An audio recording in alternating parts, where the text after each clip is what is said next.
warahmatullahi wabarakatuh. Perkenalkan, kami dari kelompok 4. Di sini kami ingin mempresentasikan hasil analisis studi bisnis kami. Sebelumnya perkenalkan, nama saya juga Muhammad Ulang. Saya ada gambaran, saya Tiana Nisa. Saya Lino Mabar. Pendahuluan, apa itu bubble bliss? Yang kita tahu itu jasa laundry itu sangat dibutuhkan ya untuk sekarang, apalagi di kalangan mahasiswa ataupun kerja muda. Waktu mereka itu juga terbatas, dan di sini kita datang menawarkan layanan yang praktis, cepat, dan juga terjangkau, yaitu bubble bliss. Selanjutnya untuk filosofi logo dan nama bubble bliss. Bubble bliss ini merupakan gabungan dari dua kata, yaitu bubble dan bliss. Bubble yang artinya gelembung dan bliss yang artinya kebahagiaan. Bubble bliss adalah gelembung yang membawa kebahagiaan. Kami berharap bubble bliss dapat kebahagiaan dan kepuasan pelanggan melalui jasa laundry yang kami berikan.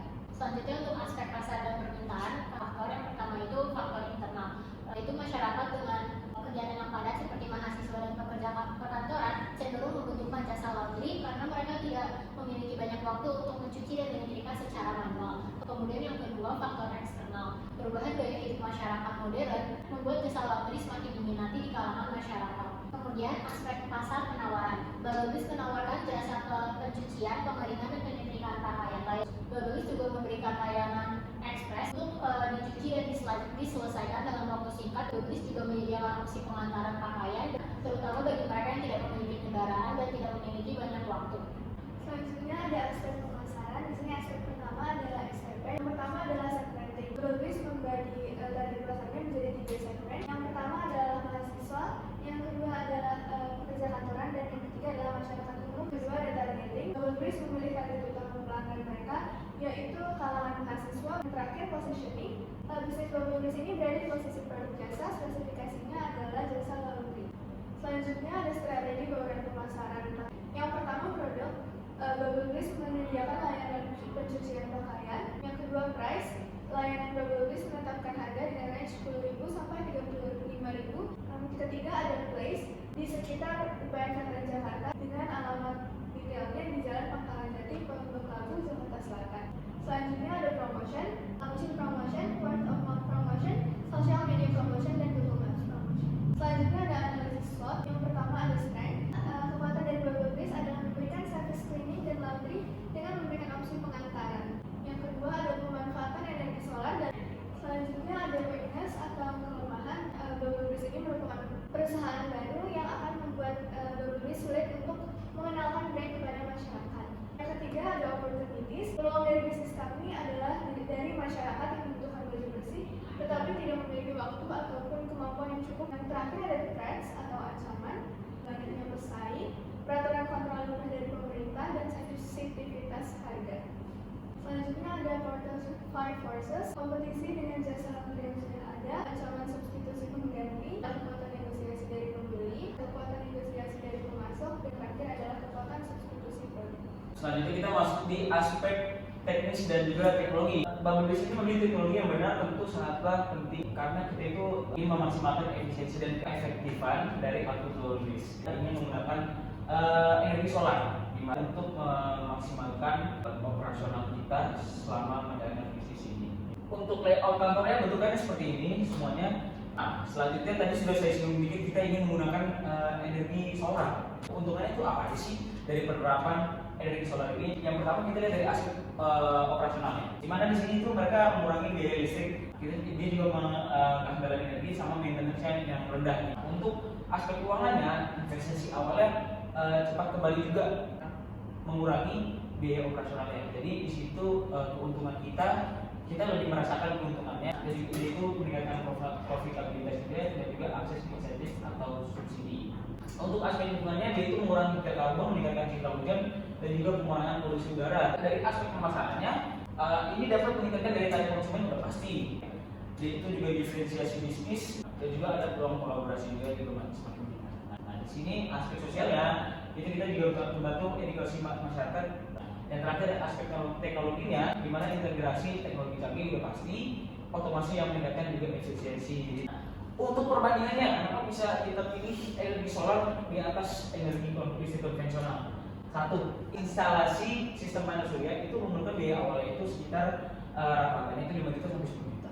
Namun biaya operasional itu hampir nol. Untuk listrik konvensional, dia itu biaya awalnya itu lebih rendah, namun biaya operasional itu bisa meningkat seiring waktu karena tergantung pada harga bahan bakar fosil. Untuk energi solar itu sistem tenaganya juga memiliki efisiensi hingga 22%. Kalau untuk listrik konvensional, dia itu hanya mencapai efisiensi itu sebesar 33-40%. Dan masih ada lagi untuk perbandingannya, di mana energi solar itu menggunakan menghemat 50-70% dari tagihan. Dan kalau untuk listrik konvensional, biaya energi itu cenderung meningkat karena biaya bahan bakar dan biaya pemeliharaan yang meningkat terus seiring berjalannya waktu. Energi surya itu menghasilkan emisi karbon yang sangat rendah, kita juga, dan di mana listrik konvensional itu juga masih menghasilkan emisi gas rumah kaca yang besar. Dan yang terakhir, untuk peralatan dan teknologi yang kita pakai, biasanya kita menggunakan mesin cuci foto, mesin cuci otomatis, mesin penggaring konversi, dan juga mesin boiler. Selanjutnya kami beralih ke aspek sumber daya manusia. Yang paling atas adalah CEO, kemudian ada CFO, CEO, dan COMO.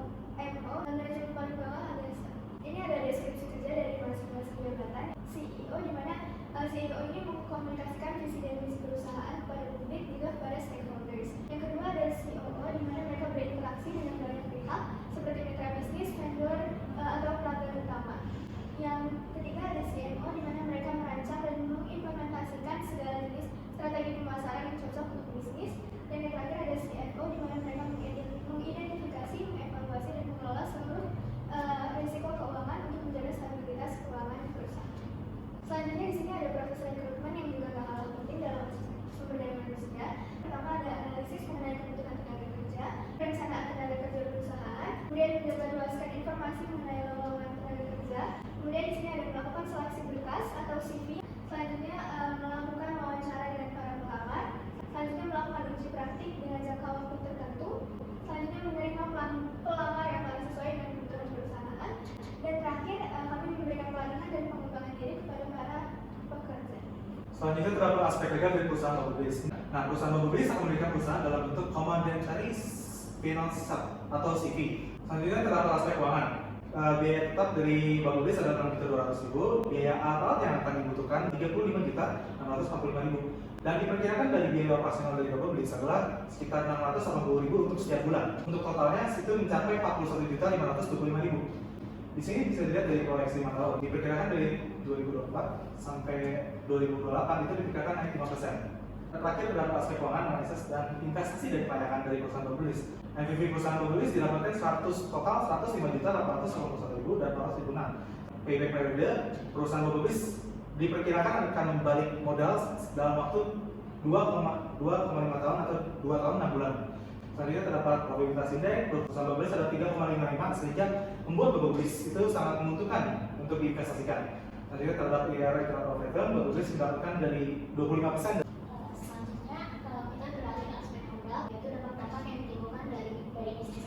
Memungkinkan terjadinya penurunan kualitas air karena penggunaan bahan-bahan kimia seperti deterjen dan pelembab pakaian. Dan yang kedua, penurunan kualitas udara. Kemudian, suara bising yang dihasilkan oleh mesin cuci, mesin pengering dapat menyebabkan polusi suara yang mengganggu masyarakat sekitar.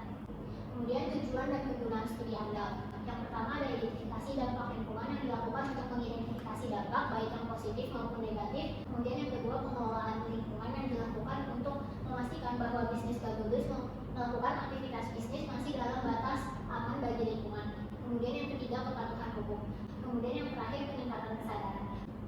Sekian dan terima kasih dari presentasi kami. Itulah yang bisnis yang kami kembangkan sekarang berempat, yaitu bisnis dari jasa laundry, yaitu Babelus.